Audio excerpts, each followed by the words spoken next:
The president of Venezuela, Nicolás Maduro Moros, demanded an investigation into the military invasion plans considered by the Argentine army during the government of Mauricio Macri.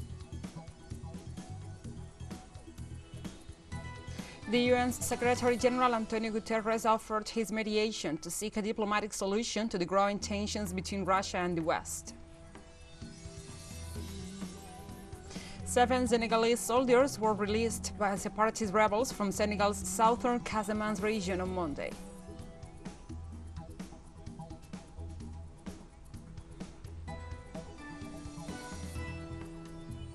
From the headquarters of TeleSUR English in Havana, Cuba, this is From the South. I'm your anchor, Gladys Quesada, and these are the news. The president of Venezuela, Nicolás Maduro Moros, demanded an investigation into the military invasion plans considered by the Argentine army during the government of Mauricio Macri. The president referred to the investigation by Argentine journalist Horacio Verbitsky, which reveals that between April and July 2019, military exercises were carried out for a possible invasion to Venezuela from Colombia. The Venezuelan president described as credible the report's denunciation on the preparation of the Argentine troops.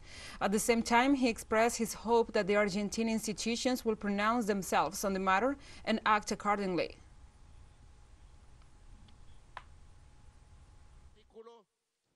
The article says that the general who directed these trainings and was in charge of invading Venezuela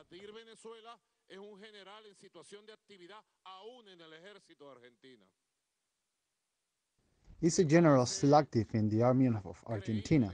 I find credible a report like this because the continental right, starting with Macri, well, they went to the extreme of breaking all the rules of the game of political and diplomatic coexistence between our peoples.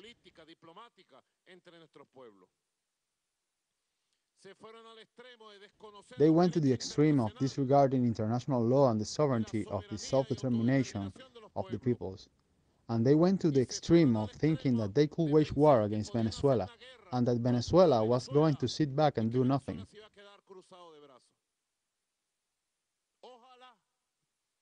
I hope, I say it from here, from the presidential palace, Mr. Ambassador, ambassadors, ministers, chancellors, I hope that someone in Argentina dares to raise their voice so that an objective investigation is carried out into this accusation that has been made about the preparation of the Argentine army to invade Venezuela from Colombian territory. It is something very serious. I hope someone dares to raise their voice. Now we move on to other topics. On Monday in Honduras, the public ministry started an investigation due to the finding of millions of expired medicines in warehouses of the Ministry of Health. The Special Prosecutor's Office for Transparency and Fight Against Corruption will be in charge to carry out in the investigations and determine the expiration date of the medicines and the people responsible for it. The announcement was made after the new Minister of Health, José Manuel Mateu, revealed Friday the finding of expired medicines worth $8,700,000 in warehouses.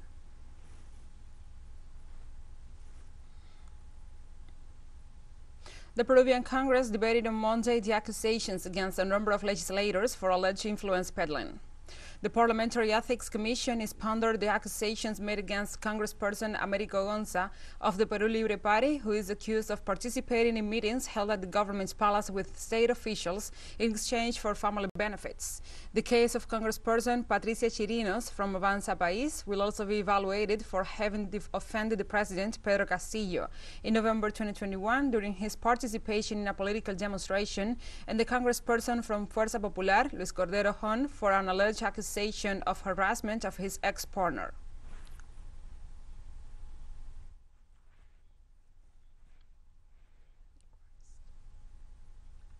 Peruvian archaeologists found 6 praying mummies of infants dating from between 800 and 1000 before Christ.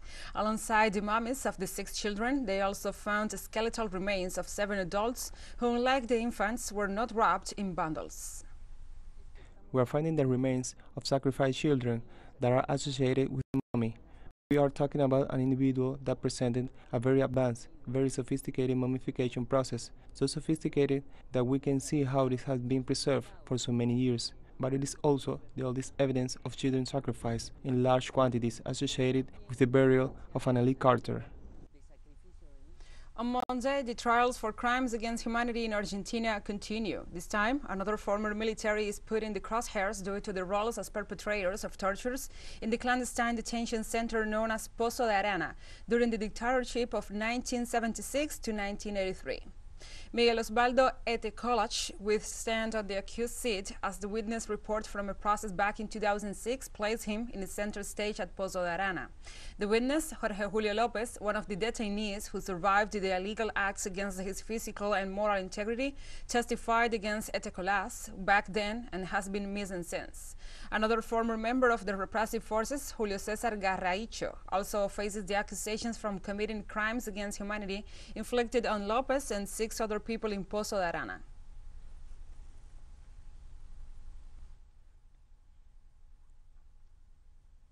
Prime Minister Justin Trudeau has decided to invoke emergency powers across all of Canada to quell the protests by demonstrators who have paralyzed Ottawa and blocked border crossings in anger over the country's COVID-19 restrictions.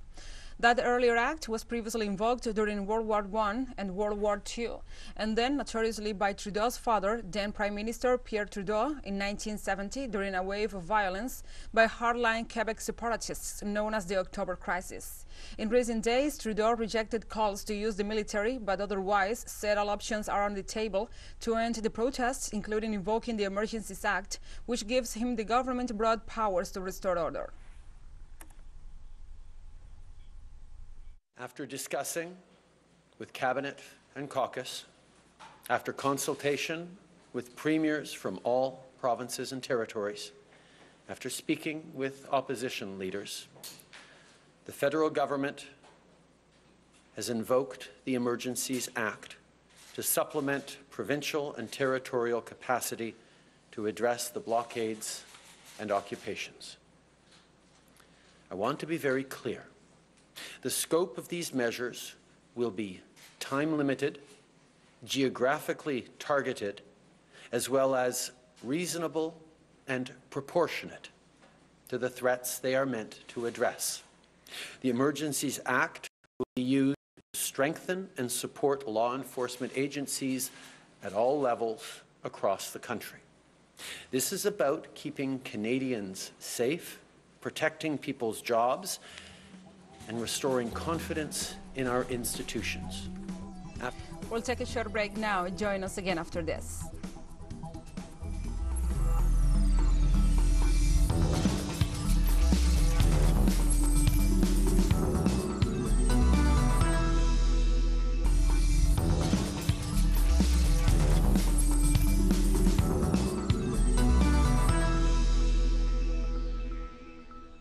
Welcome back. United Nations Secretary General Antonio Gutteres offered his good offices to find a diplomatic solution to the rising tensions between Russia and the West. UN's leader insisted this Monday in search of a diplomatic solution and cautioned about the enormous cost that will have a confrontation. Furthermore, urged to the parties to de-escalation, in turn informed about his conversation with the foreign ministers, Russian and Ukrainian, to see his exhortation to peace. Gutteres emphasized that diplomacy will prevail and as an organization they are not willing to allow that the possibility of a confrontation gain strength, which described as disastrous. Hours by the heightened tensions and increased speculation about potential military conflict in Europe. The price in human suffering, destruction and damage to European and global security is too high to contemplate. We simply cannot accept even the possibility of such a disastrous confrontation. Likewise, Gutteres stated that no exists an alternative to diplomacy for to reduce the rising tensions between Russia and the West. There is no alternative to diplomacy. All issues, including the most intractable, can and must be addressed and resolved through diplomatic frameworks. We stay on topic. On Monday, the Caribbean community, CARICOM, issued a statement expressing its deep concern over the tensions arising from the crisis in Ukraine and calling for a peace in the region. CARICOM calls on all actors to intensify diplomatic efforts to settle differences peacefully and to act responsible and with self-restraint and responsibility to avoid destabilization in that region. In this statement, the Caribbean community reaffirms its commitment to respect for sovereignty, territorial integrity, not interference in the internal affairs of another state, prohibition of the threat of the use of force, and the peaceful resolution of disputes, along with the maintenance of the international system and the world peace and security.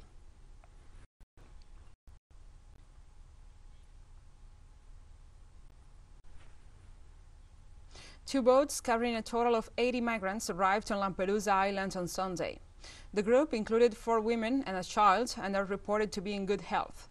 Some people fell into the sea and are currently missing. Migrants said to have been traveling from Egypt, the Ivory Coast, Somalia and Sudan in precarious conditions and were 1.6 kilometers off the Italian island and were rescued and taken to land by border police and Coast Guard rescue vessels. The arrival came after another group of 7 small boats carrying a total of 267 migrants, mainly from Tunisia, arrived on the island in the south of Italy on Saturday.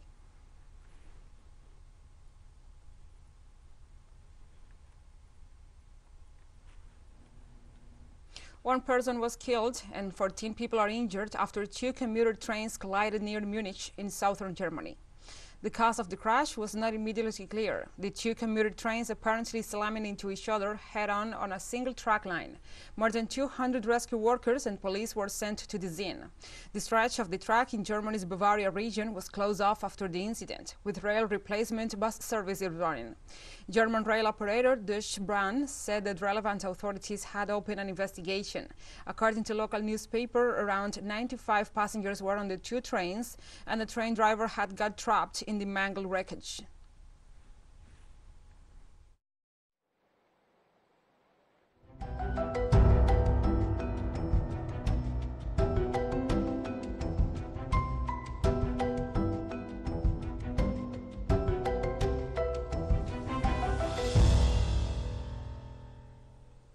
Now we move on to other topics. The Peruvian judiciary barred repsol executives from leaving the country due to their involvement in the oil spill considered the biggest ecological disaster in the Andean nation's recent history. The 18-month travel ban issued by Judge Romualdo Agüedo prevents 4 executives of the Spanish oil and energy company from leaving Peru. This includes Repsol Peru's Spanish President Jaime Fernández Cuestaluca de Tena. A United Nations expert mission concluded a report on the event, estimating that the consequences will affect the environment of the Central Coast for 6 to 10 years. At least 11,900 barrels of spilled oil have covered more than 1,400 hectares of sea and land, as well as more than 500 hectares of marine fauna reserves in protected natural areas.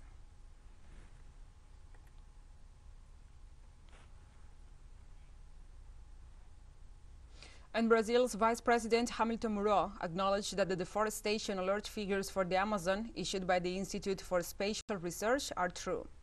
According to the study, deforestation in the Amazon reached more than 13,000 kilometers in 2021, an increase of 22% over the previous year. In this sense, the vice commander also admitted the inability of the Bolsonaro government to act in a forest region degraded by extractivism.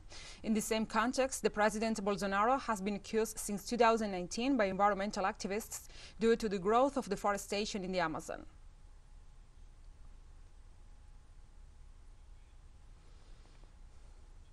And we have more news coming up after a final short break, so stay with us.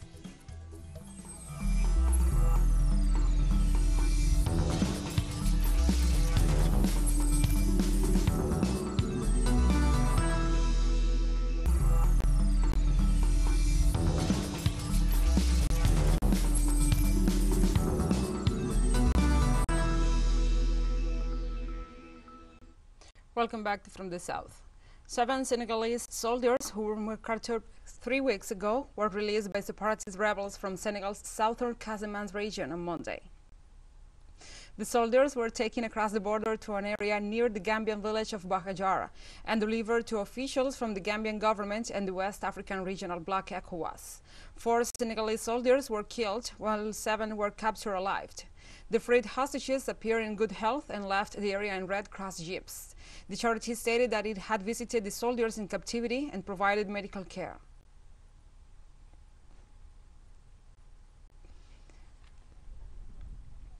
In South Africa, a group of parents and students demonstrated in front of the Randfontein School to express their discontent with acts of racism committed at the educational institution. The authorities reported that the protest started during a fight between two groups of students, a white student who spoke in a derogatory manner against a black student. Several representatives of political parties and law enforcement were present during the demonstration. Police agents proceeded against the crowd by dispersing it with water cannons. A document was drafted to denounce the deplorable nature of the incident, and an investigation is already underway.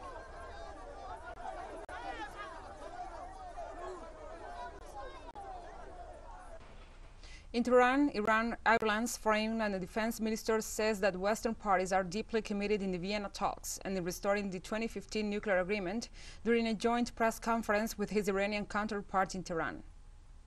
I believe that the other parties to the JCPOA, in particular Western countries, are deeply committed to making this work. I would not say that publicly if I didn't believe it.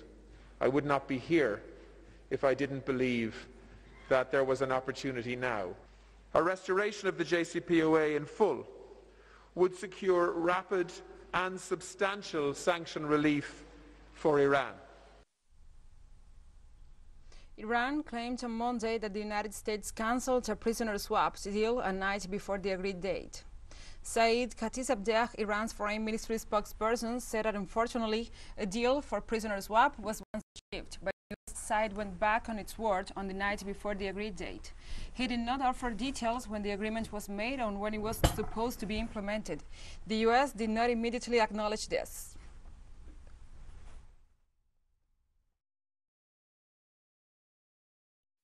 Unfortunately, a deal for prisoner swap was once achieved, but the American side went back on its word on the night before the agreed date.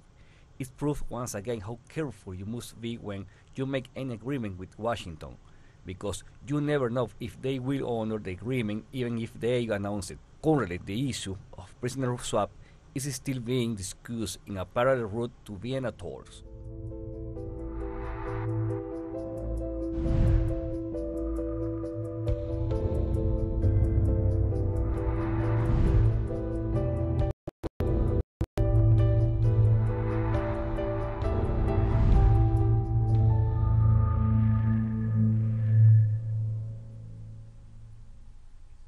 Now we address other topics. In China, the government will donate $100 million to WHO's COVAX initiative to promote equitable distribution of coronavirus vaccines worldwide. The Asian giant has recently donated $100 million to COVID-19 Global Access Fund for vaccines, boosting the production and distribution of the SARS-CoV-2 immunizer. China already donated more than 100 million doses of anti-COVID-19 vaccines to developing countries in the past, in addition to those provided to the International COVAX Initiative for Equitable Global Vaccination. The COVAX system was created with the aim of promoting equitable access to COVID-19 vaccines, especially in low and middle-income countries.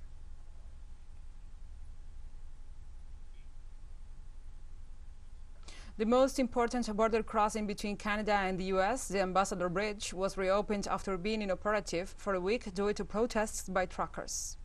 On Sunday, according to the company that owns the facility, the reopening was possible thanks to the state of emergency declared in Ontario and an order issued by the judge on Friday. Meanwhile, Canadian police made around 30 arrests and seized 12 vehicles that were blocking traffic on Huron Church Road near the bridge.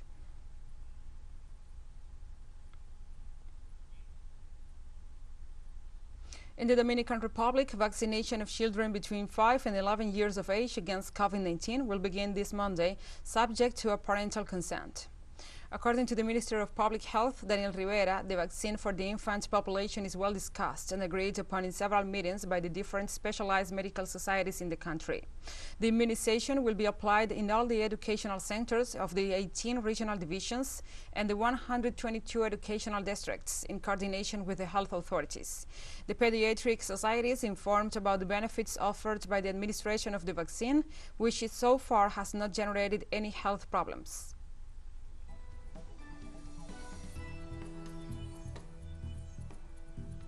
And we have come to the end of this news brief. But remember, you can find this and many other stories on our website at telesurenglish.net. And also, if you feel so inclined, please join us on social media for all the latest news. We are on Facebook, Twitter, Instagram, and Telegram. For TeleSUR English, I'm Gladys Quesada. Thank you for watching.